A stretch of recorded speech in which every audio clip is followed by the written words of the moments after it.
It's hard to even talk about. Despite being the smallest, the vertical showed the highest increase in species richness.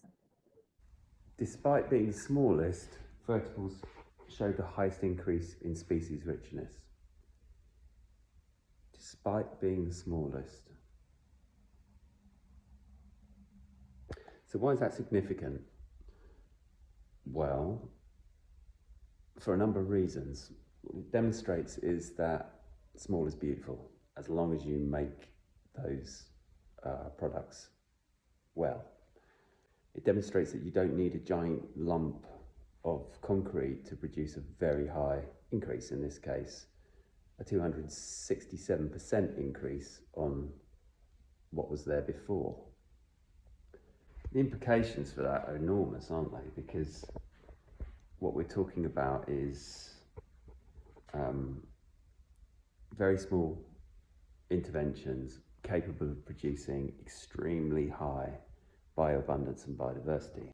Of course, this is backed up by the research done by Claire Beckley from the University of Plymouth in her MSc research. She looked at 10 vertibles, 5 control and 5 test, so 5 with co-created elements and 5 without. And in that first 4 or 5 months, from brand new going into the sea, what we saw was across the control and test verticals was that no difference in species richness, but almost 4 times bioabundance in the co-create verticals. So when you combine those two stats, if you look at them together, then you can see that something very interesting is happening, and it's to do with small details. It's to do with the heterogeneity that comes through hand making. We are absolutely sticking to the science, and we're doing it in a way that most business as usual organisations that work in this field would struggle to do, because they would see that these methods that we use as probably not profitable. And there's a question mark there, isn't there, about what's the best you can do. There's a conversation to be had there about this work in eco-engineering and nature-inclusive design. So we're going to stick to this way of working, really prove what we thought was the case intuitively is now being proven in data. In the case of the Colwyn project, the survey work there done by Mott MacDonald's own ecologists, that number, the 267% increase in biodiversity or species richness, sits alongside the products that were measured and used at Colwyn. The overall lift is fantastic. Everything has produced an uplift. So the big eco block things did really well, 120% uplift. The textured panels and other stuff that they deployed, I think sort of like 60% uplift and 40% uplift. Overall, this is fantastic. Really, really good news.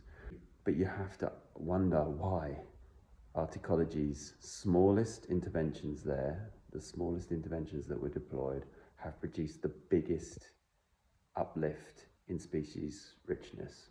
The answer to the question is really, really simple. It's all about increased heterogeneity, increased textural pattern form, and done with fingers, as we've discussed before.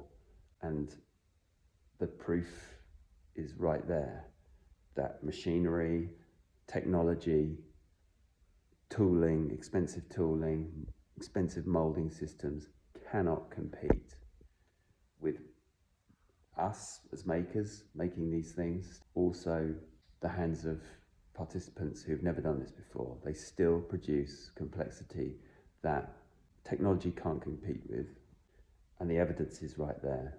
It's there in the co-create research done by Claire Beckley, and we'll continue that work. We'll work with more students from the University of Plymouth next year to continue Claire's work so that we can see how that pattern moves on, how the ecological succession across the control verticals and the co-create verticals, how that plays out over time.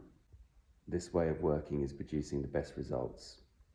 That is without going into the impact on society and health and well-being. There's a lot of work to do on this stuff still, but it is really fascinating, and we're really hoping to lean into this expansive side of this work. Public engagement and education is happening across eco-engineering fields. We can't find anything that has this level of engagement. And again, we're not doing this to be competitive. So I'm not saying these things to boast or say that we're better than anyone else. I'm merely saying it because it is a fact. The science is telling us that working this way is more effective.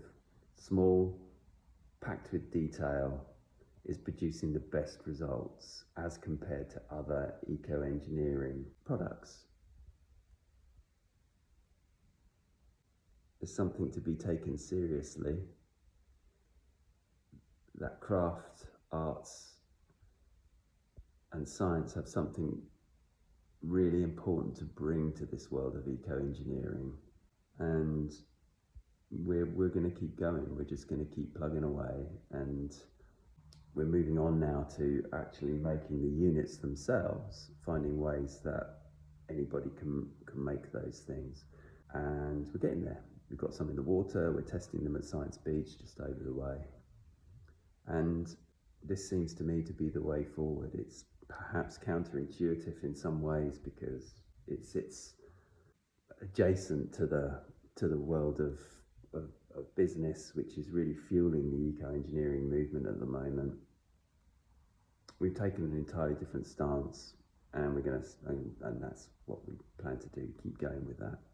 So now that we're working with the likes of University College London and University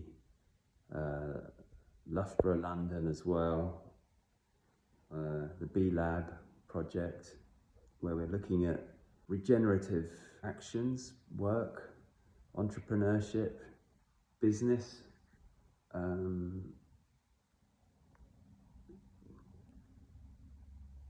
It's a tricky one.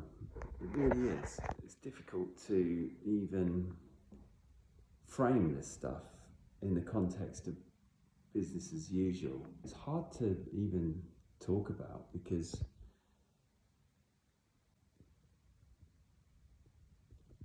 the starting point for any business that comes to this field of eco-engineering is always going to be the same if it is a business as usual approach. In the simplest possible terms, what makes this organisation different, and again, I don't say this as like it sounds like, I'm talking about a competitive approach, and it really isn't that, because that's business as usual talk, and that's not what we're interested in. This is about efficiency and effectiveness, and it's even about defining those things. Like efficiency from a business as usual point of view is entirely different to efficiency from our point of view. And so there is a simplicity to this, and that is to understanding why our approach is so radically different. And it's to do with the starting point, the foundation of where you start from. And if you accept the premise that business as usual can solve some of these big world issues, like the ones that we're working on every day here, then your trajectory is going to bear little resemblance to ours, to the route that we go on, that have been on over the last decade. Our starting point is entirely different. So it's no wonder that the results are different. It's no wonder because we haven't started from the same place. We are just not bound or governed by the same rules because we're not adhering to them basically in the first place. By that I mean we don't have those rules, so they don't interfere with our progress. They don't interfere with our research and our development of products and the things that we're doing. We're able to take a realistic, applied systems thinking approach that allows us to see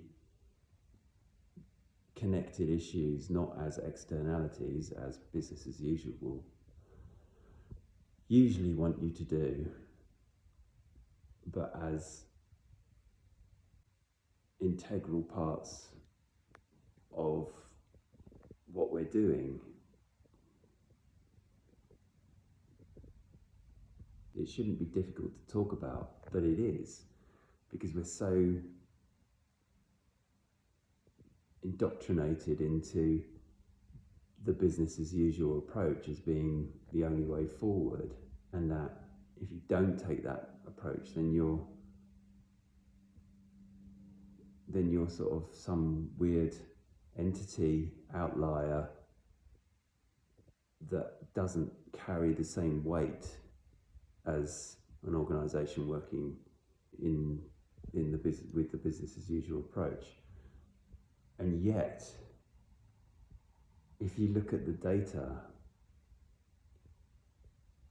coming from an organisation that isn't working in the business as usual way, you can see that we're not wrong, and we're right by a long way, in the sense that the work that we produce is so much more effective than other work that's out there.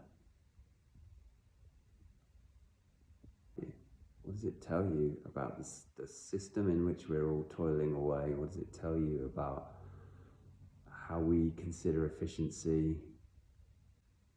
What are we doing it for? I think that's a question everybody needs to ask themselves. And then, when you do that, you get a much clearer view of what works and why it works, and therefore a clearer view of what doesn't work and why it doesn't work. I think that's it anyway. We're still working through all this stuff, but it is important, and working with the folks at UCL and University London, Loughborough London, this is why it's so important to us, because it feels like there's a place there to get some traction on these ideas and thoughts, and just to be able to have the conversation with somebody is novel to us, because we've been the outliers from the start.